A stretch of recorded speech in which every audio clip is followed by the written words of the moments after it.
हाँ, कक्षा 9 के विद्यार्थी कृपया ध्यान दें। मैं ओम प्रकाश हिंदी अध्यापक जनता इंटर कॉलेज महुआ गोला कक्षा 9 के छात्रों का ऑनलाइन क्लास में एक बार फिर स्वागत है।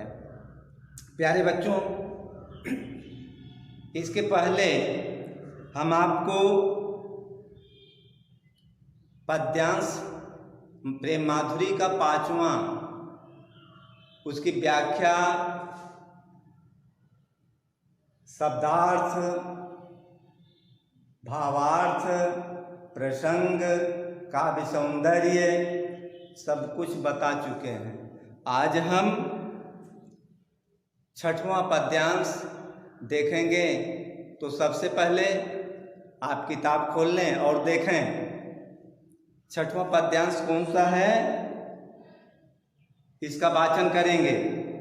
सखी आयो बसंत ऋतून को कंत, चहुदिश फूल रही सरसों, बरसीतल मंद सुगंध समीर, 57 हार भयो गरसों, अब सुंदर सांवरो नंद किशोर, कहें हरिचंद गयो घरसों, परसों को बिताए दियो बरसों, तरसों कब पाए पिया परसों। एक बार प्यारे बच्चों फिर आप वाचन कर लें, इसके बाद फिर व्याख्या हम आपको बताते हैं। सखी आयो बसंत ऋतून को कंत, चहुदिश फूल रही सरसों, बरसीतल मंद सुगंध समीर, 57 हार भयो गरसों, अब सुंदर सांवरो नंद किशोर, कहें हरिचंद गयो घरसों, परसों को बिताए दियो बरसों, तरसों कब पाए पिया परसों। तो प्यारे बच्चों, प्रस्तुत पद में कवि भारतेंदु हरिश्चंद्र जी कहते हैं, विरह से व्याकुल गोपियों की दशा का वर्णन करते हुए आगे उनके व्यथा का बखान करते हुए, वर्णन करते हुए कहती है एक सखी अपनी दूसरी सखी से कि हे सखी, ऋतुओं का राजा बसंत आ गया है। कंत माने स्वामी, राजा। तो हे सखी, ऋतुओं का यानी मौसम का राजा स्वामी बसंत आ गया है। चहुदिश फूल रही सरसों, चारों दिशाओं में सरसों के फूल लगे हुए हैं। बरसीतल, बर माने सुंदर, और सुंदर तथा सुगंधित वायु, समीर माने वायु, तो सुंदर और ठंडी हवा धीरे धीरे बह रही है। 57 हार भयो गरसों, और मेरे गले में पुष्पों की जो माला है वो भी मुझे सताने लगी है, अर्थात मुझे दुख देने लगी है। अब सुंदर सांवरो नंद किशोर कहें, अब भगवान श्री कृष्ण, सांवलिया रंग वाले भगवान श्री कृष्ण कहें हरिचंद गयो। भारतेंदु हरिश्चंद्र जी कहते हैं कि गोपियों से भगवान श्री कृष्ण यह कहकर चले गए कि परसों को बिताए दियो बरसों, कि मैं आज नहीं, कल नहीं, परसों आऊंगा। लेकिन ऐसे परसों के दिन को मैंने 1 वर्ष तक व्यतीत कर दिया, बिता दिया, फिर भी भगवान श्री कृष्ण वापस नहीं आए। तरसों कब पाए पिया परसों, मैं अपने प्रभु श्री कृष्ण के चरणों का दर्शन कब करने को पाऊंगा। मेरे प्राण तरसने लगे हैं, मेरे प्राण तरस रहे हैं।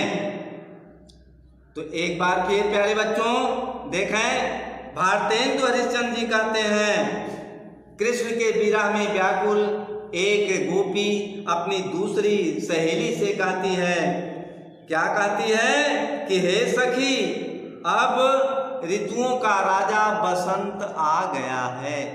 बसंत ऋतु आ गया है। ऐसे मनमोहक वातावरण में चहुदिस फूल रही सरसों, चारों दिशाओं में सरसों के फूल खिले हुए हैं, फूले हुए हैं। बरसीतल मंद सुगंध समीर और सुंदर तथा शीतल वायु या हवा हमारे गले में पड़े हुए पुष्पों की माला भी पा करके दुख दे रही है, मुझे कष्ट पीड़ा दे रही है। अब सुंदर सांवरो नंद किशोर अर्थात बाबा नंद के किशोर अर्थात श्री कृष्ण मुझसे यह कहकर चले गए हैं। भारतेंदु हरिश्चंद्र जी कहते हैं कि मैं परसों आऊंगा। ऐसे परसों के समय को मैंने 1 वर्ष तक व्यतीत कर दिया, फिर भी मेरे प्रभु श्री कृष्ण वापस नहीं आए, उनका दर्शन नहीं हुआ।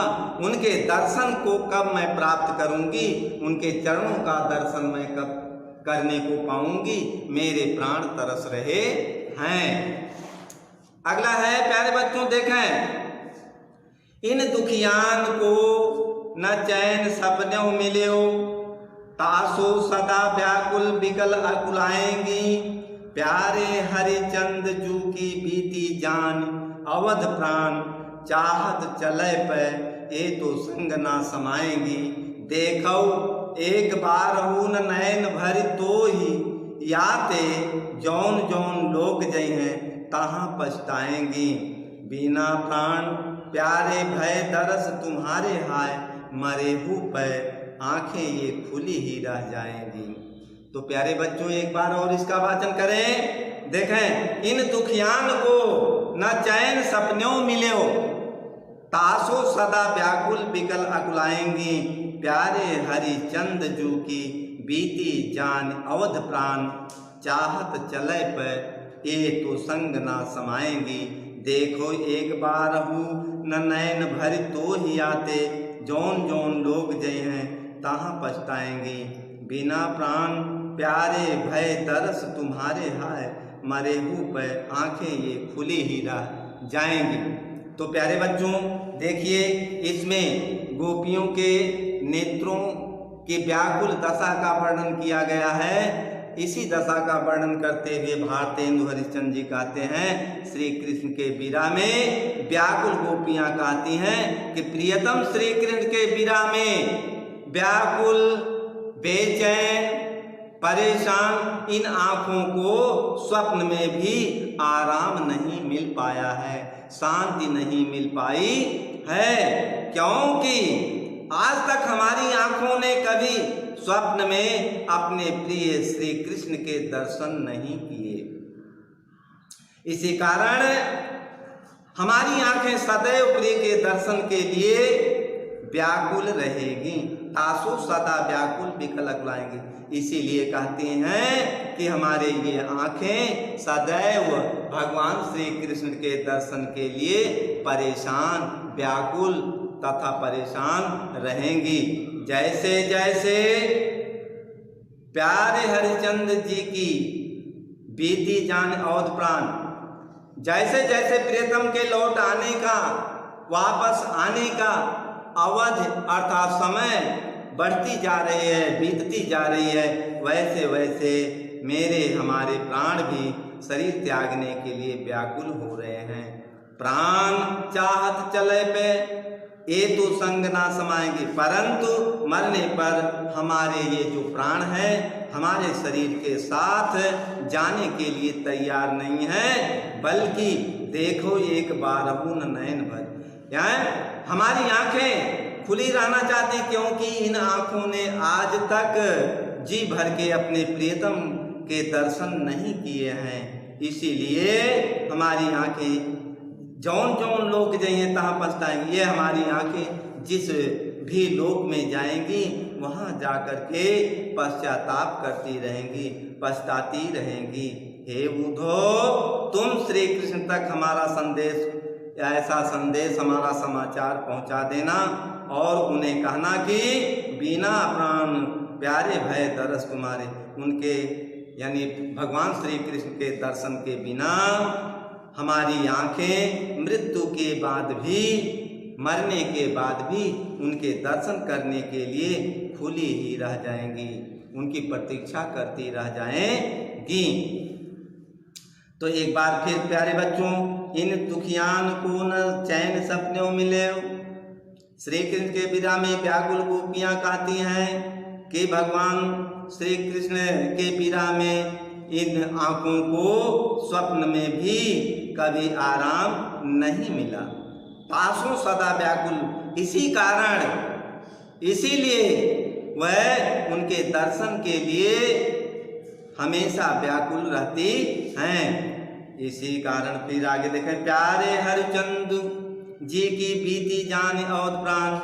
इसी कारण हमारी आंखें सदैव प्रियतम के दर्शन के लिए व्याकुल रहेंगी। जैसे जैसे भगवान श्री कृष्ण के वापस आने का समय बीतता जा रहा है, व्यतीत हो रहा है, परंतु हमारे प्राण निकलना भी चाहते हैं, परंतु ये मेरे प्राण हमारे शरीर के साथ, ये मेरी आंखें हमारे शरीर के साथ जाना नहीं चाहती हैं। और वह क्या करते, देखो एक बार ना नैन भर, तो एक बार भी अगर उनका भर नेत्रों से दर्शन कर लेते तो कोई बात नहीं थी, लेकिन कभी उनका दर्शन नहीं हुआ। इसलिए जौन जौन लोग जाइए तहाँ पछताएं, ये मरने के बाद जिस लोक में जाएंगी वहाँ भी पश्चाताप करती रहेंगी। बिना प्राण प्यारे दर्श तुम्हारे हाय, यानी हे भगवान श्री कृष्ण, उद्धव जी भगवान श्री कृष्ण से कह देना कि गोपियाँ कह रही थी कि बिना प्रभु के दर्शन के बिना ये हमारे प्राण अगर निकल भी जाएं तो मरने पर भी उनकी प्रतीक्षा में उनको देखने के लिए ये मेरी आंखें खुली रह जाएंगी। तो प्यारे बच्चों, यह आपका व्याख्या था, भावार्थ था, लेकिन इसमें आप देख लें ब्लैक बोर्ड पर सब का सब चीज हमने लिख दिया है। जैसे शब्द संकेत है कि कहाँ से कहाँ तक पढ़ाएंगे वो दिया गया है, शब्दार्थ दिया गया है। इसके बाद संदर्भ आप पहले की भांति लिखेंगे। प्रसंग छठवें में प्रस्तुत पद्यांश में कवि बसंत ऋतु के आने के विरह दशा का वर्णन किया गया है, और सातवें में प्रस्तुत पद्यांश में कवि गोपियों के व्याकुल आंखों का मार्मिक चित्रण किया है।